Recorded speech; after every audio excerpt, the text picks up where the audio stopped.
This is the viscera of the liver.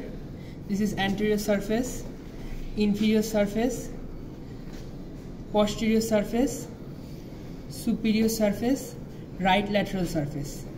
3 border: inferior border, posterior superior border, posterior inferior border.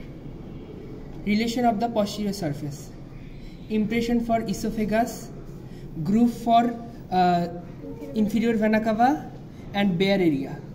আবার দেখা Relation: impression for esophagus, groove for inferior vena cava and bare area. Bare area টা দেখাতে হয় এই যে এইভাবে। Okay boundary bare area, boundary বলি, boundary apex form হয় right triangular ligament and superiorly থাকে সুপিরিয়র করোনারি লিগামেন্ট অ্যান্ড ইনফিরিয়র করোনারি লিগামেন্ট অ্যান্ড এটা groove for the inferior vena cava base. এবার ইনফিরিয়র সারফেসের ইমপ্রেশনগুলা: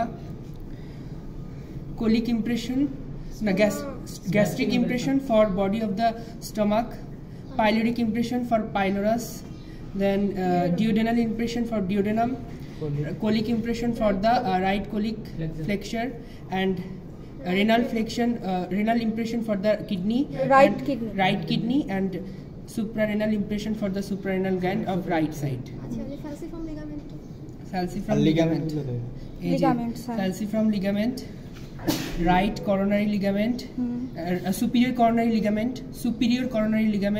inferior coronary ligament, right triangular ligament, left triangular ligament. আচ্ছা ইনফিরিয়র করোনারি লিগামেন্টটা আবার দেখ inferior coronary ligament, ওকে ligamentum venosum উপরে না, এটা না ligamentum venosum, আর ligamentum teres, porta hepatis এখানে থাকে, inferior vena cava এই যে এটা, quadrate লোক, কোয়া মানে নিচে, quadrate উপরে, quadrate হলো নিচে আর quadrate হলো উপরে। That's all for liver. কোথায় চাপবো রে ওই